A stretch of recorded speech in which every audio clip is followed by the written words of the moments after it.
Hai, selamat datang di channel Andre Morango.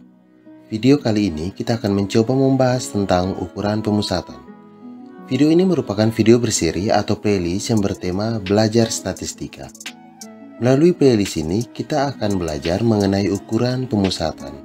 Namun, sebelum kita lanjut, jangan lupa like, subscribe, komen, dan share video kami. Semoga videonya bermanfaat. Ayo, kita mulai belajar ukuran pemusatan. Simak sebaik-baiknya.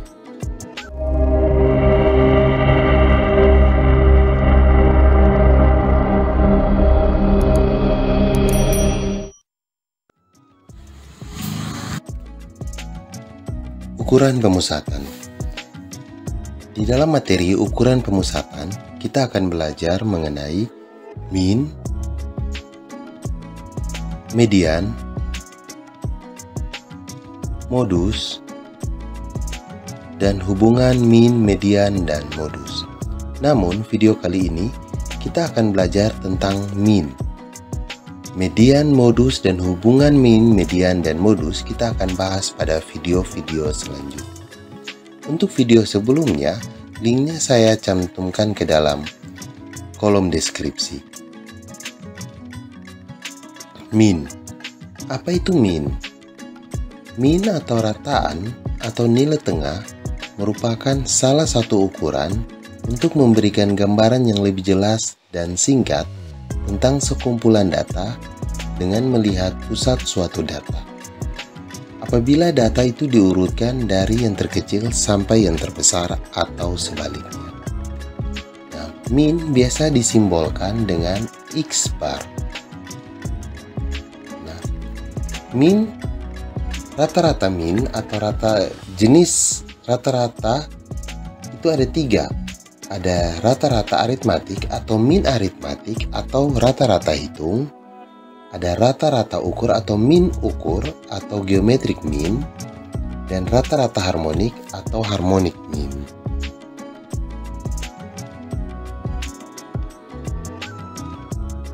Rata-rata aritmatik. Yang pertama ialah mean aritmatik dari n data tunggal.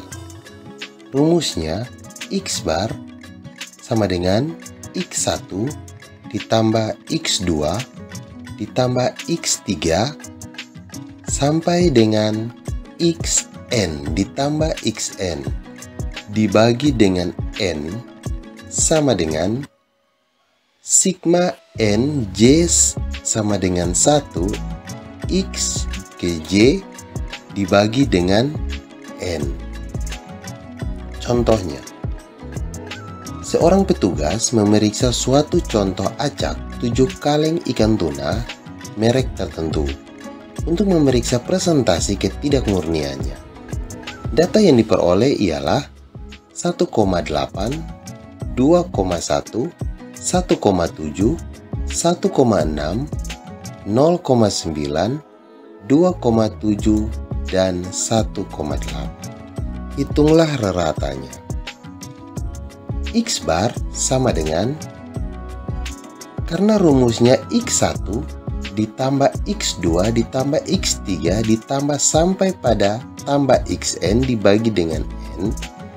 X1-nya mana? X1-nya ialah 1,8 ditambah 2,1 ditambah 1,7 tambah 1,6 tambah 0,9 tambah 2,7 tambah 1,8 dibagi 7.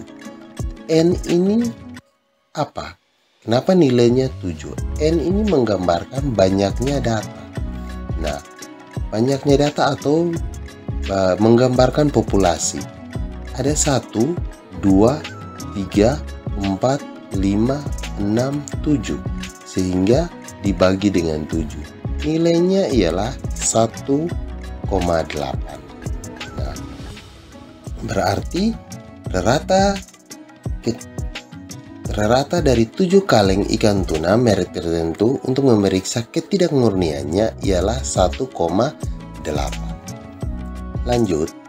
Yang kedua ialah mean aritmatika terbobot.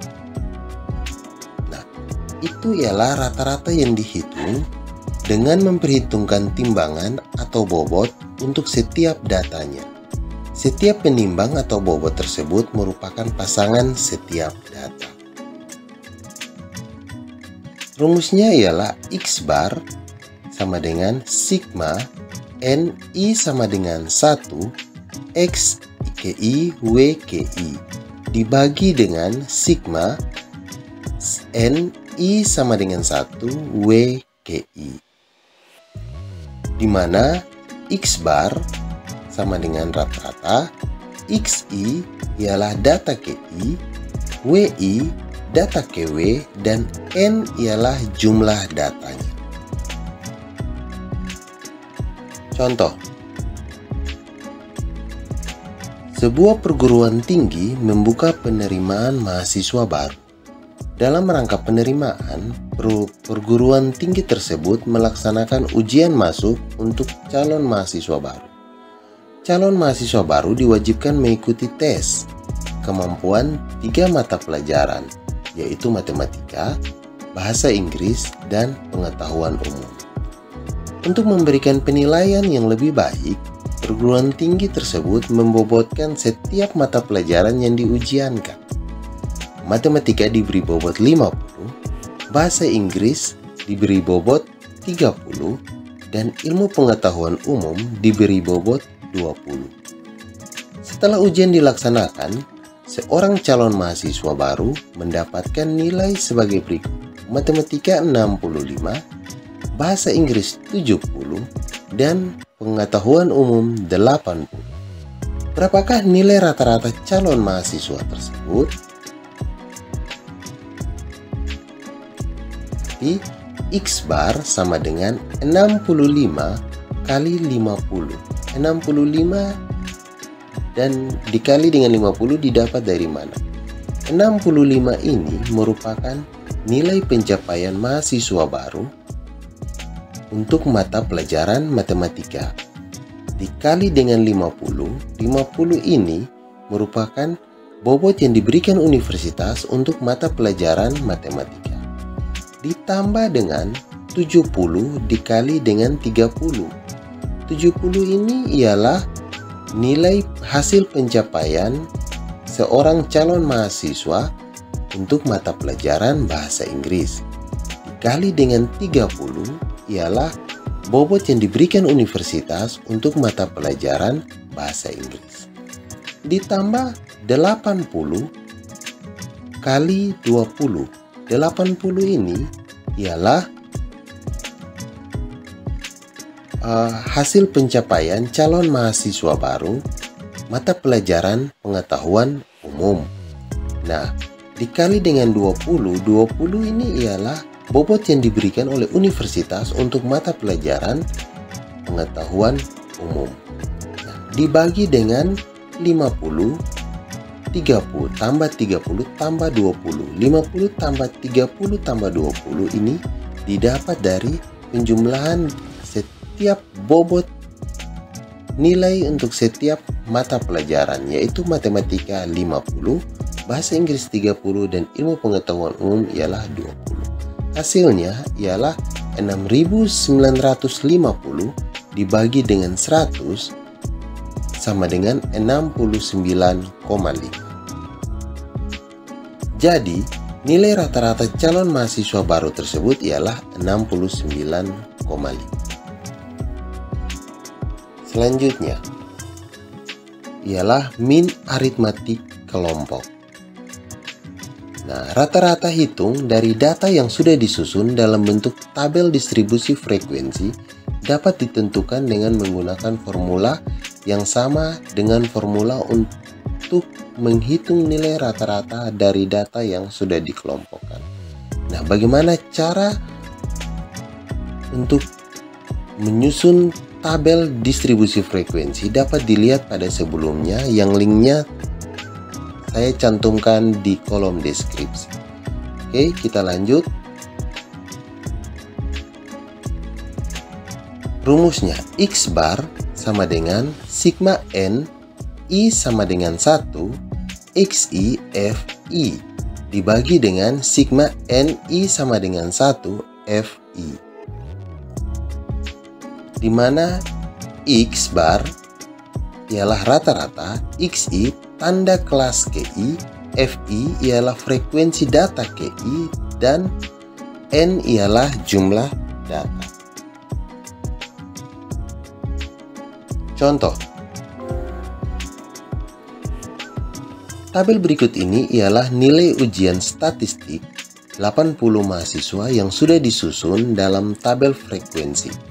Berbeda dengan contoh 2, pada contoh ketiga ini, tabel distribusi frekuensi dibuat dari data yang sudah dikelompokkan berdasarkan selang kelas tertentu, yaitu banyaknya kelas adalah 7 dan panjang kelas adalah 10.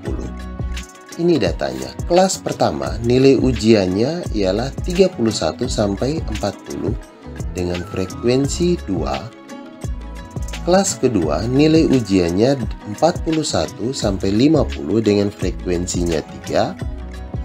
Kelas ketiga 51 nilai ujiannya 51 sampai 60 dengan frekuensinya 5.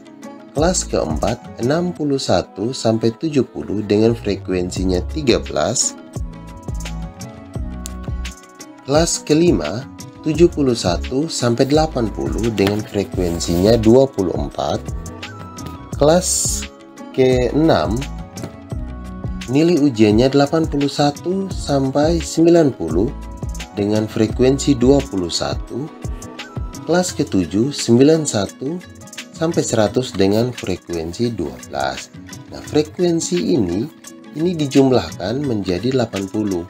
Nah, simbolnya ialah, rumusnya ialah sigma FI ialah 80. Selanjutnya apa yang perlu kita lakukan dari tabel frekuensi ini? Yang perlu kita lakukan ialah kita menentukan XI-nya. Nah, untuk menentukan XI itu kita cari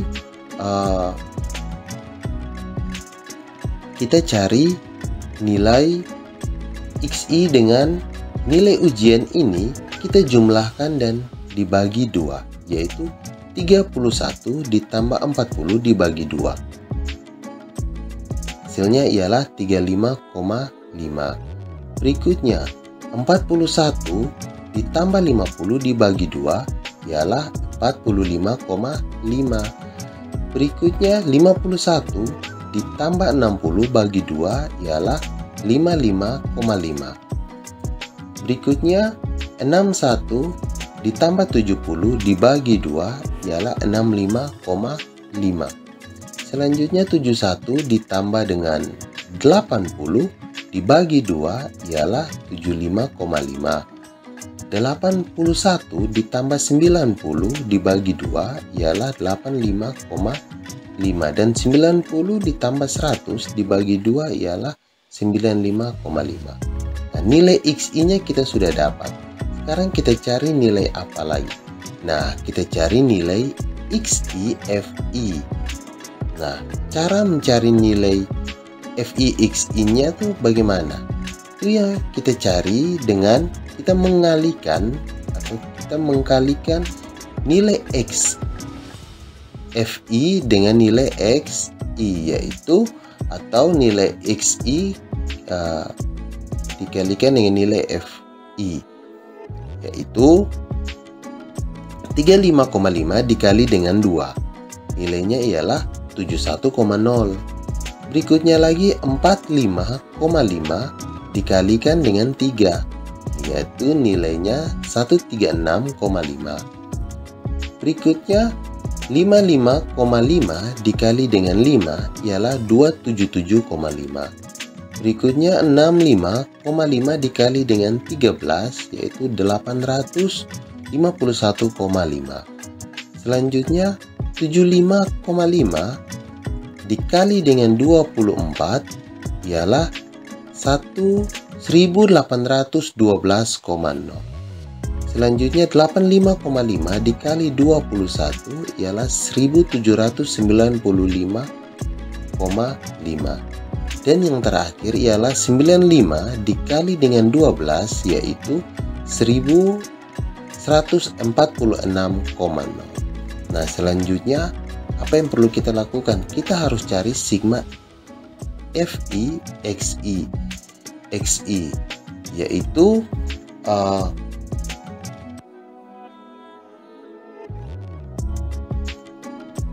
kita jumlahkan 71 ditambah 0 ditambah dengan 136,5 ditambah 277,5 tambah 851,5 ditambah 1812,5 ditambah 1795,5 ditambah 1146,0.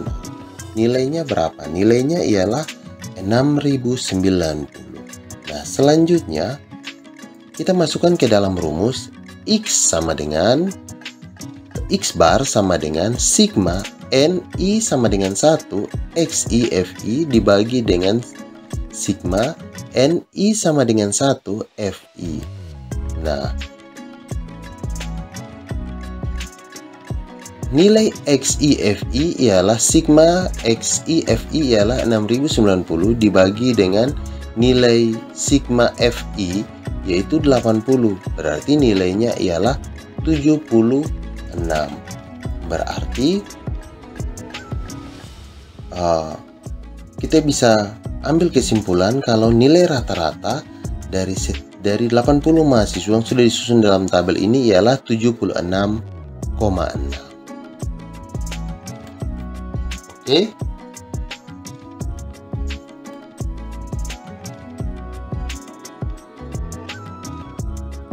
Demikian pembahasan terkait min. Semoga pembahasan dalam video ini dapat membantu dan memahami tentang min atau rataan.